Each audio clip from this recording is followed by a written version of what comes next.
if you can. No, no. Thank you. I'm gonna move that. Just give me a second.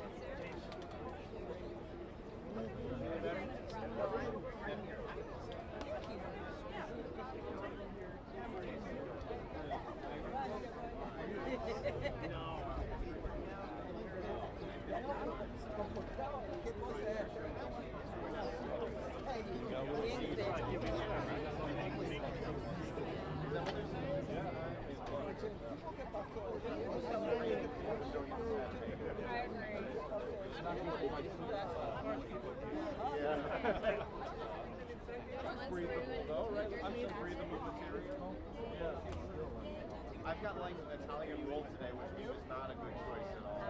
I wouldn't.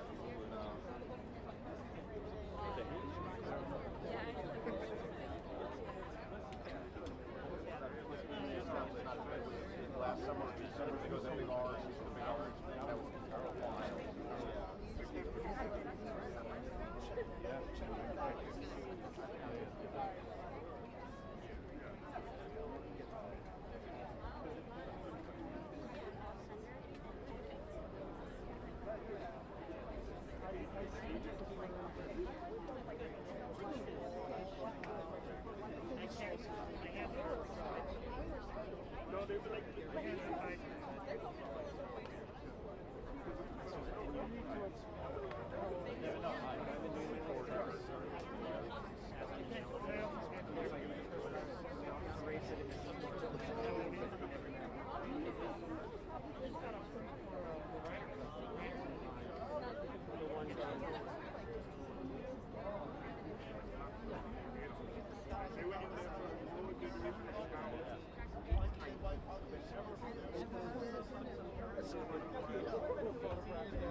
Can you hear that, Katie?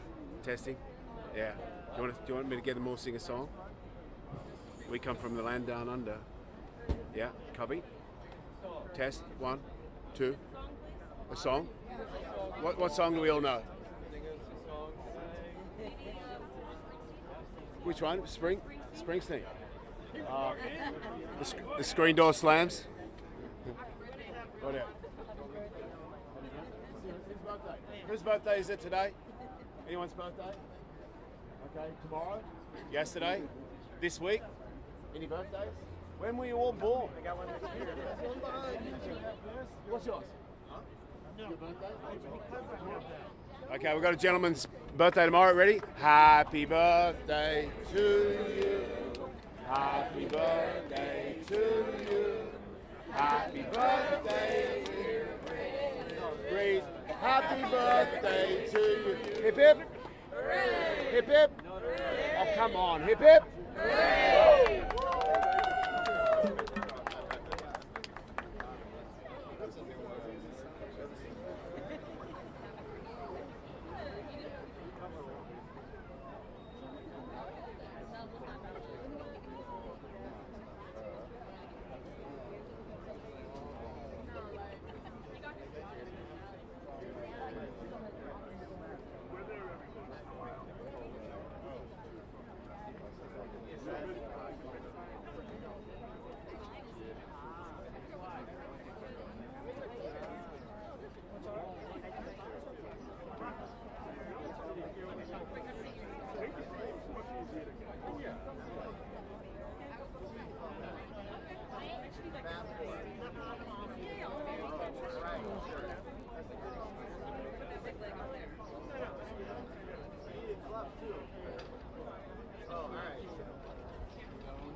Subscription, they pick whatever they want.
Should be the other way.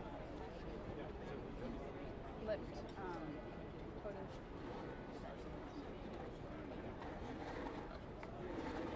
Does it go any higher? Yeah. Here. Well, let's try.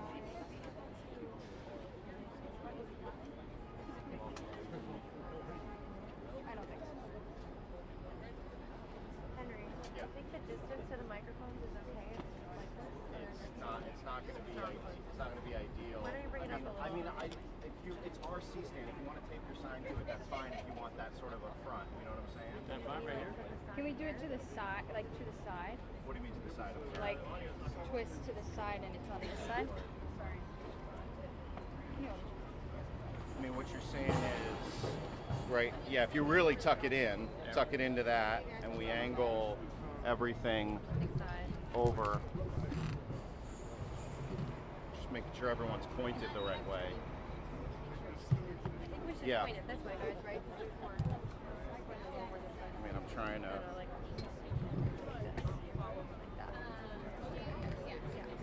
I'm just gonna. Hey, camera is testing 1, 2, 3, 4. I'm trying to help you out because the setup's changing. Is this audio good? This is what they're talking about. Testing 1, 2, 3, 4, 5, 6, 7, 8, 9, 10. 1, 2, 3, 4, 5, 6, 7, 8, 9, 10. I mean, the closer you can possibly get to that. Yeah, I mean, if that's, I'd say just the closest you can get to. How's this, guys? 1, 2, 3, 4, 5, 6, 7, 8, 9, 10. 1, 2, I'm trying here. 1, 2, 3, 4, 5, 6, 7. I'm not seeing any thumbs down. Okay, all right. That's a go. Okay. Do we need to put this on him?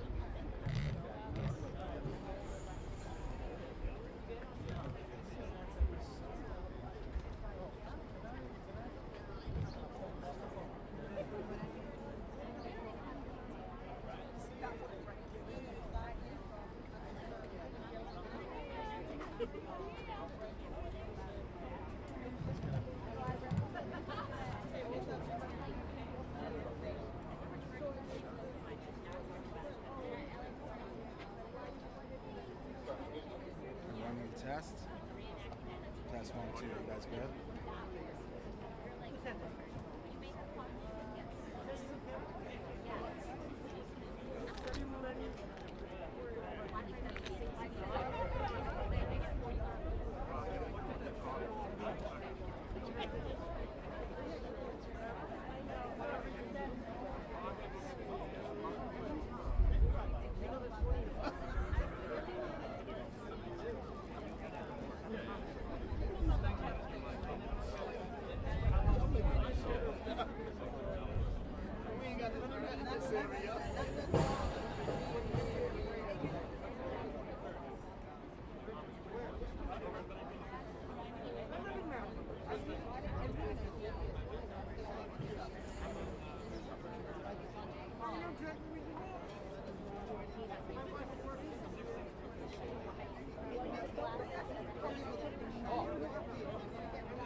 We're all sitting down after.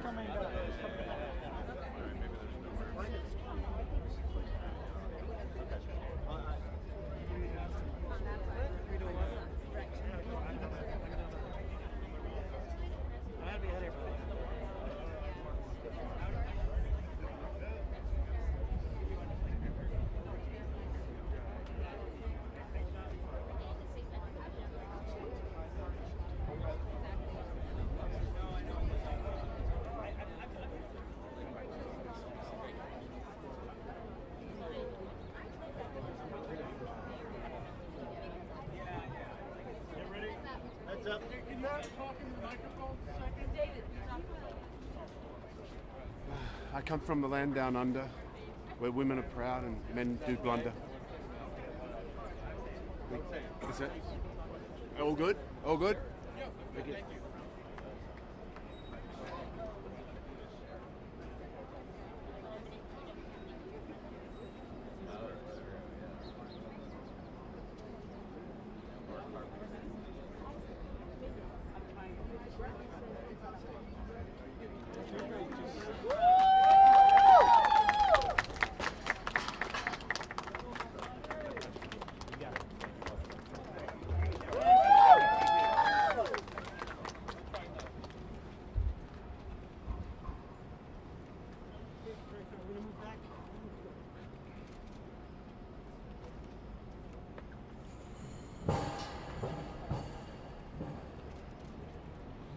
Good morning, everyone.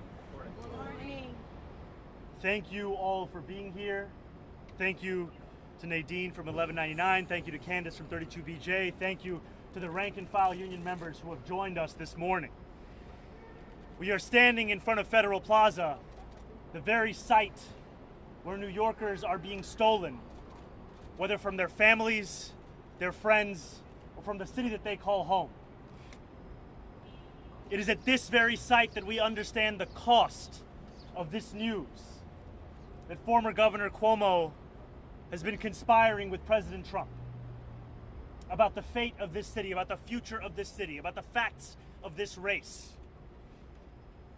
It is knowledge that is a betrayal of everything that we stand for as New Yorkers. It is knowledge that disappoints us, and yet it does not surprise us, because it builds on a history that we have seen with this former governor. A history of trying to hide that which he knows is offensive to the values of this city from the people of this city. We see that with this call itself. Something that took place many weeks ago, and yet it took the New York Times to share this with New Yorkers.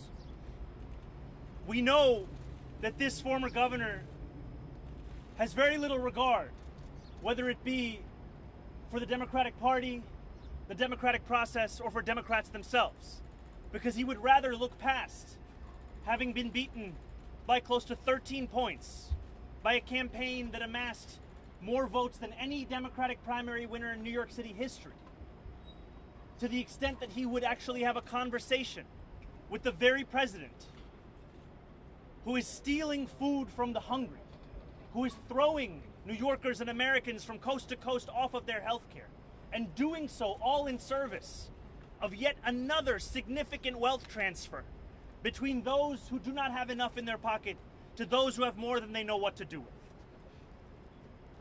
We know that Andrew Cuomo will sell working people out for his interests, for the interests of the billionaires that supported him, for the interests of Donald Trump, because all of those interests are lining up as one and the same. It is time for us to say enough. It is time for us to make clear that what this city deserves is a mayor who, when he sees Donald Trump attacking the people of this city, will stand up and fight back against that vision. Will not get on the phone with the architect of that vision to speak about a race that we already know should be a referendum on how to make the most expensive city in the United States of America affordable, not a question of how we can install yet another ambassador for Washington, D.C. in City Hall. I am surrounded by New Yorkers for whom this cost is lived every single day, for whom this question and this decision to get on the phone with Donald Trump has a significant and tangible impact on their lives and the lives of those that they serve. And as we stand here at Federal Plaza, I do so knowing that it's just blocks from here where I got my citizenship, where I was sworn in as an American in this city that I was raised in, and knowing that if Donald Trump is to act upon his threats to denaturalize me, it will likely take place right at this plaza. The job of mayor is not to audition to be the jester for a want-to-be king. It is to be the person that stands up for the values of this city, for the fabric of this city, and for the people of this city. And that is what I am running to do. I am so thankful to have been joined by such incredible leaders in organized labor. And I would like to begin by calling up Nadine Williamson from 1199 to share more with us as to the cost of this kind of a decision. Good morning, everyone. My name is Nadine Williamson. I am Senior Executive Vice President of 1199 SEIU, and I am here on behalf of Yvonne Armstrong and Veronica Turner-Biggs, proudly representing 400,000 healthcare workers who keep this city alive, literally keep this city alive. And today, we are not here to whisper, we are here to roar. Let's be clear, we're putting the full muscle of the largest union in New York behind Zohran Mamdani, a candidate who didn't just enter this race, he ignited it. His campaign hasn't just caught fire, it's become a full-blown movement, a movement of workers, immigrants, nurses, techs, and janitors. We live in the richest city, in the richest country in the world. Yet somehow folks are still skipping meals, drowning in rent, and being sent home from overcrowded ERs. Make it make sense. That's why Zohran's vision matters. It's bold, it's urgent, and it's unapologetic. He's not here to patch up the status quo. He's here to replace it. And we appreciate that. And guess what? The people in power are nervous. How do we know? Because Donald Trump and his right-wing sidekicks are poking their noses into New York politics. Trump should stay out of this town. He should not try to meddle in New York City politics. Meanwhile, his party just yanked $1 trillion from Medicaid to line the pockets of the rich. That's not policy, that's robbery. And now our hospitals are understaffed, our members are watching their colleagues disappear in deportation raids, and our communities are living in fear, in constant fear. Let's call it what it is, cruelty. Cruelty in a suit and in a tie. Anyone standing with that agenda or staying silent while it happens is complicit. New York is a union town. That's why us at 1199 and my brothers and sisters at 32BJ are here. We're a town that knows how to fight, organize, and win.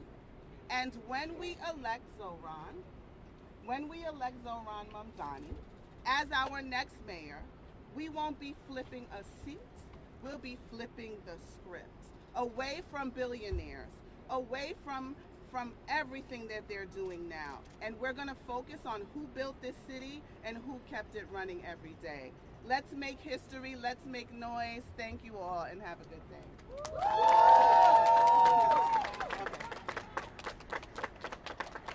Thank you so much. Can we hear for 1199 and Nadine? Before we move to our next speaker, I also want to recognize NYSNA, the incredible members that we have here, from so many of the nurses that keep New Yorkers safe and alive every single day.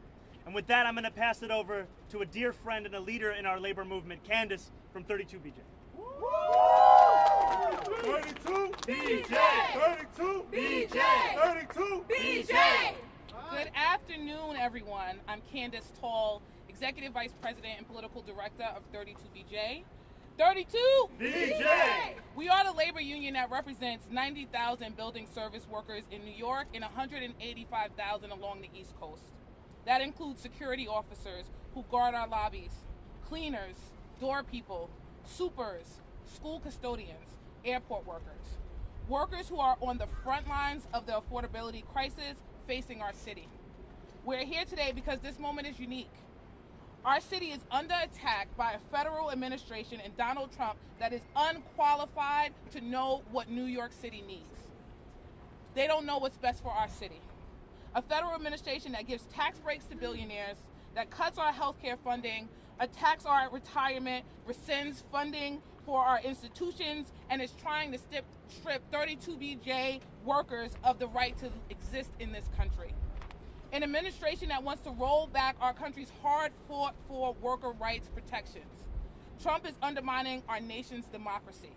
We won't let that happen here in New York City.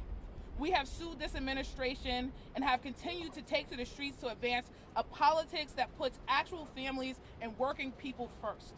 We know Trump doesn't give a damn about working people or people of color in New York City.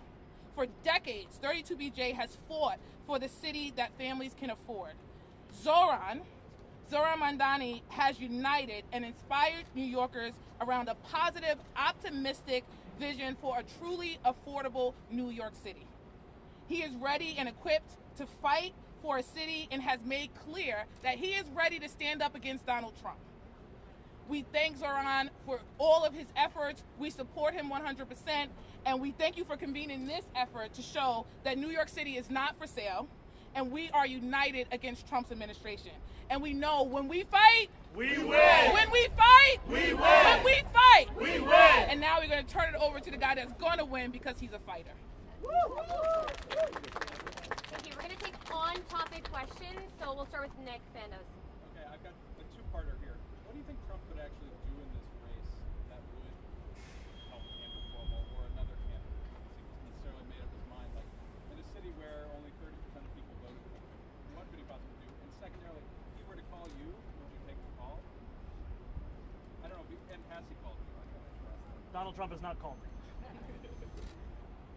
I've said that my approach to Washington will not be a reflexive one. It is one that will be in opposition to Donald Trump's administration when it comes for New Yorkers, when it comes at the expense of the welfare of the people that I am seeking to serve. If the president and the administration is looking to work for the benefit of New Yorkers, which is what he spent so much of his campaign speaking about, that is a different conversation. If he wants to actually act upon the cheaper groceries that he told us he would deliver, that is a different conversation. But what threatens the president so much about my campaign, our movement, is the fact that it showcases the way in which he's betrayed the very people that we are seeking to serve. He ran a campaign about affordability. He ran a campaign about cost of living. And those same New Yorkers, those same Americans, do not find the necessity of their life any more in reach than they were before the presidential election. And our commitment, it is in contrast to his because it's sincere. It's one that we will actually deliver on. If he called, would you pick up and talk with him? I assume you might share that message, but would it be an obvious, I'll have a conversation or no? I will tell Donald Trump the same thing I'm telling you right now. That's what marks me different than Andrew Cuomo. Whatever I say on a sidewalk, I say in a press conference, I say in a boardroom. It's the same agenda, it's fighting for the same people, and I will make that case to everyone. What I will not do, however, is pick up the phone to call Donald Trump to ask how we could work together to defeat the will of Democrats across this city. That's what Andrew Cuomo did. Zohran, one second. Sorry, yeah. Gloria, right here. What would you say to Andrew Cuomo and his team who say that the president would cut through you like a hot butter knife? He said this during the debate. Or more specifically, that he's the one that has the experience and that your election would ultimately hurt Democrats across the nation. How would you respond to that criticism and their comments that they're apparently the only ones who can stand up against Trump? My administration would be Donald Trump's worst nightmare. And you don't need to take me at my word or take Andrew Cuomo at his. You need only look at the actions of the Trump administration since I won the Democratic primary. How else can you describe a president who has proposed denaturalizing the Democratic nominee of New York City? How else can you describe a president who has sought to entertain suggestions of deporting me, of arresting me, of taking control of the city over the will of New Yorkers? Those are the actions of a president who is afraid of the fact that I will actually deliver in a manner where he is simply betrayed. That is what we have to look at to understand that our campaign represents our city's best chance at not only fighting back against authoritarianism, but understanding that democracy is also under attack from within. We need only look at the example of the greatest mayor in New York City history, Fiorello LaGuardia, who said, "One cannot preach the virtues of self-governance and liberty to a starving people." In order for us to defeat this authoritarian movement, we also have to showcase the ability for our democracy, our city government, to meet the needs of a population of whom 1 in 4 are in poverty in the wealthiest city in the wealthiest country in the history of the world. Yeah, Bloomer, Laura. Hi, sorry.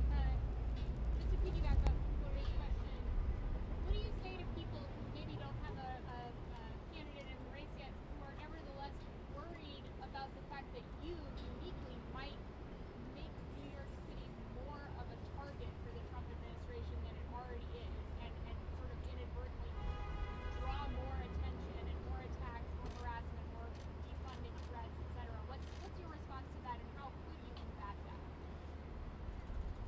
We have seen over the course of this current mayoral administration an example of what New Yorkers can win through a policy of collaboration and cowardice. And the examples we've seen are the stealing of more than $80 million from the city's bank account, are threats and realities of lawsuits against this city, and the passage of legislation that will throw more than 1 million New Yorkers by last estimate off of their health care, that will steal food from hungry New Yorkers across the 5 boroughs, that will seek to make an example of that which makes so many of us proud to be New Yorkers. And we know that the most effective way to take on Donald Trump is not through that cowardice, is not through that collaboration, it is through courage and conviction. We can see that in examples across the country and across the world.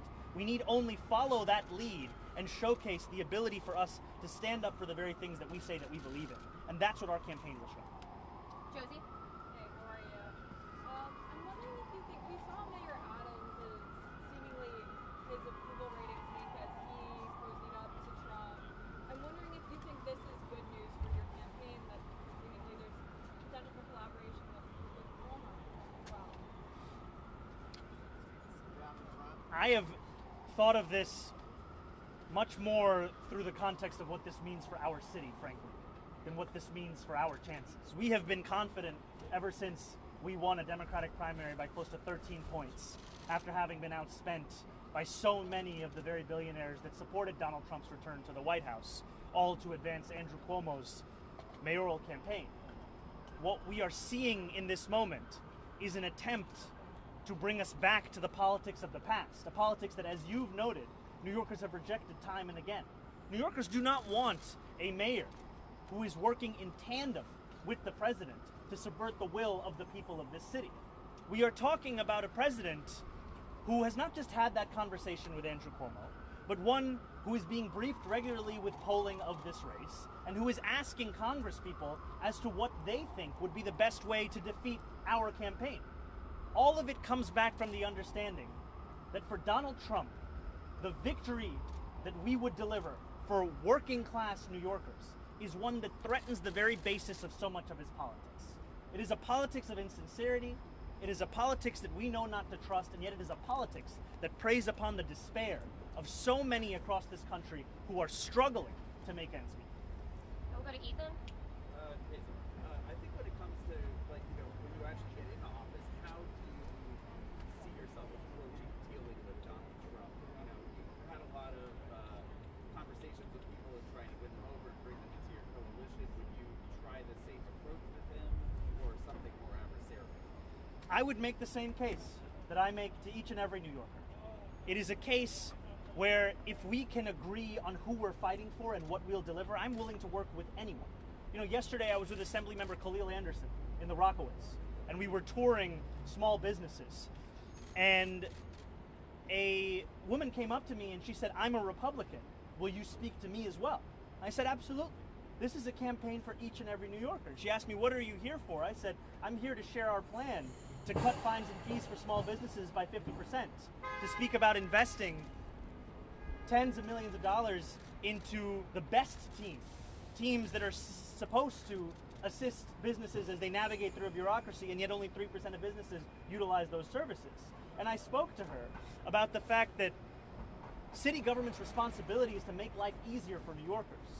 We do not ask who those New Yorkers vote for. We do not ask what party they belong to. We do not even ask if they vote at all. They are New Yorkers.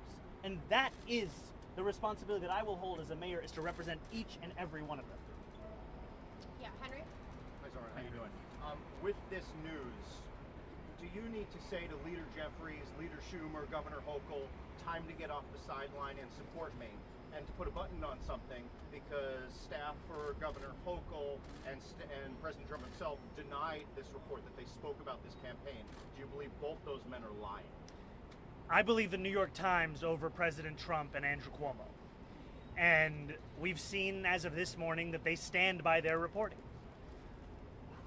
I've appreciated the conversations that I've had, fruitful and productive ones, with Leader Jeffries, with Senator Schumer, with Governor Hochul. And I look forward to the partnership that we will continue to build for the benefit of people across this city and across this state. And to New Yorkers, what I will say is that we know the choices in front of us in this moment. Donald Trump functionally has 3 candidates in this race. One that he is directly conspiring with, another that he has bailed out of legal trouble and functionally controls, and the third, who is quite literally a member of the Republican Party. I am the Democratic nominee, thanks to the support of New Yorkers across these 5 boroughs, with the most votes of any Democratic primary nominee in the history of Democratic primaries in this city. And I take with that a confidence of how we will make our case, and a belief in the values of this party, that they can finally deliver for the people of this city if we are willing to actually fight for them, not in the manner of Andrew Cuomo, who's willing to betray them all in service of his own ambition. All right, we'll take one more. Yeah, right over here. Hi, I'm Kayla Epstein with the BBC. We're out here outside 26 Federal Plaza. We see multiple detentions outside the city. You criticize that just now. I wondered, as mayor, if there are actions or policies specifically to take to change what's happening there now to address this policy that you criticize.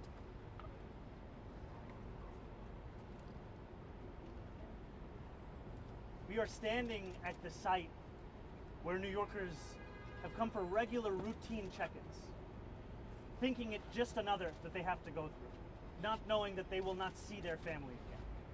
New Yorkers who have been dragged, disappeared, and detained hundreds of miles away from the city that they call home. And there is a responsibility that we hold as leaders to make it clear that this is an attack on the entire fabric of this city, and also a political and technical responsibility to do all that which is in our power to stand up for those same groups. I have spoken about my commitment to hire 200 additional lawyers to ensure that the law department is at the same staffing levels it was at pre-pandemic, to create pay parity for those lawyers across city agencies so that no longer do we face the same retention crisis, to build upon the steps we're taking to provide legal representation for New Yorkers in deportation proceedings, because we know that by the mere act of providing legal representation, that New Yorkers' chance of going home to their family increases 11-fold. And by my defense, a defense that I will stand by, of our sanctuary city policies. Policies which have kept this city safe for decades. Policies that have been defended by Republicans and Democrats alike. And yet the same policies which we are willing to sacrifice at the altar of Donald Trump, all in the name of giving away everything that we are proud of, in the hopes that this president does not look back at the city that he has made a focus of his administration, whether the first or the second. Thank you guys so much. Show me what democracy looks like! This is what democracy looks like! Show me what democracy looks like! This is what democracy looks like! Show me what democracy looks like! This is what democracy looks like! When we fight, we win! When we fight, we win! When we fight, we win! Yeah!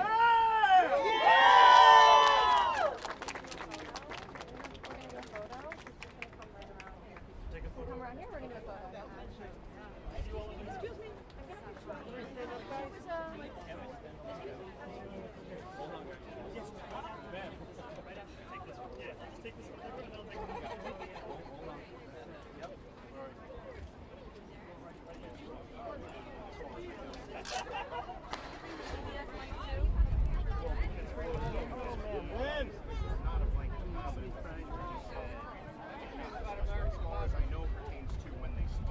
trouble.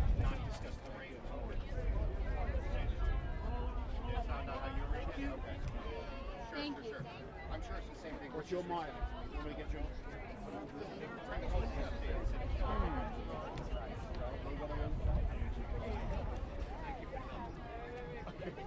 far as I know, they have not discussed school rates. Okay, so as far as I know. So there's like a we say two democracies in trouble. So thank you. Sorry about that.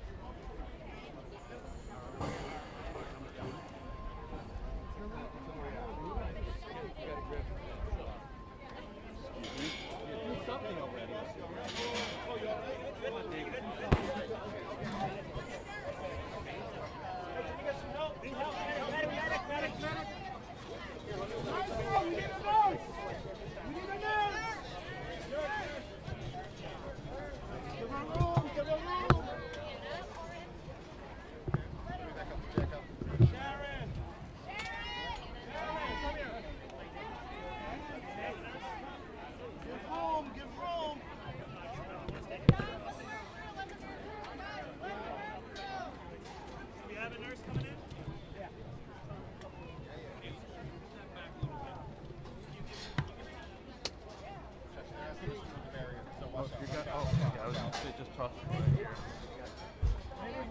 I have water that I drink, but I would like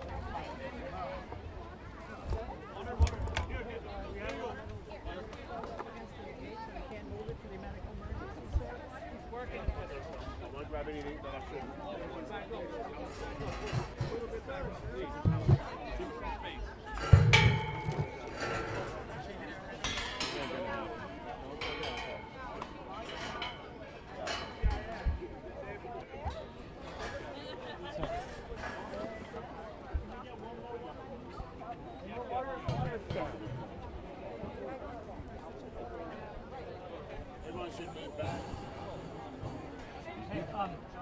Hey, press, let's move back a bit. The EMT's got calls.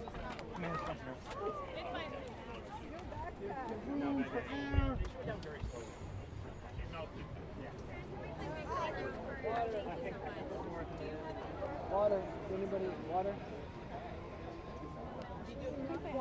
Yeah, she's got it. Thank you. Cameras back up.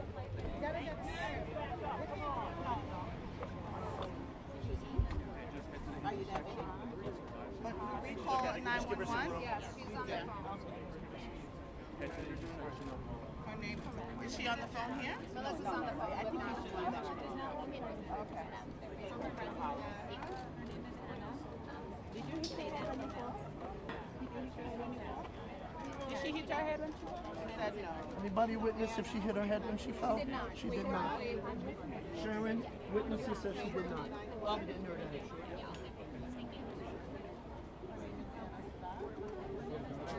Okay, let's just give them some room. Guys, let's back up. They're right here, please. And they're together. No, I'm saying if the paramedics here. So you want me to? No, it's totally fine. You're good? It's totally fine. Okay, let's just give them some room. Yes, I am. Yeah, that's my payment. Sorry. So it's not that one of them. Thank you so much. They're 25-year-old. I have one more. Okay. I'll stay with them. Okay, good. You sure? Yes, that's fine. You're sure you want to see her? Okay. Okay, thank you. Thank you. Who's fan? Here? Okay, Erin? Yeah. Thank you. Thank you. Okay.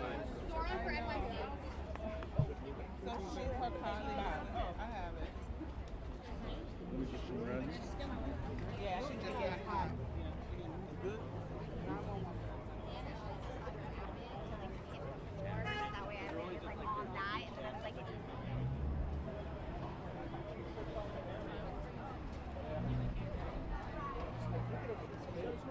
Really, it's...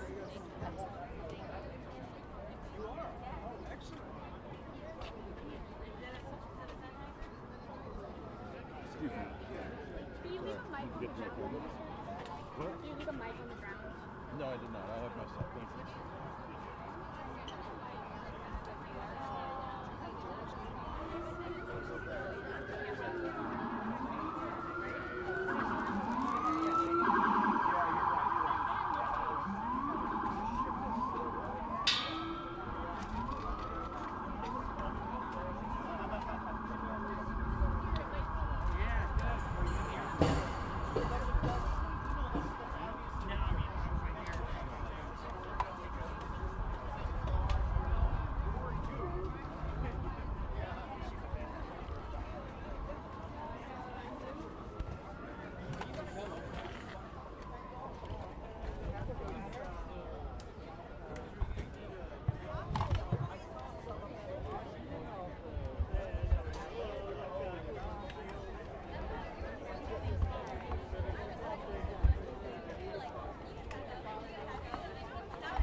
put it there. I have a long wire. I'll just.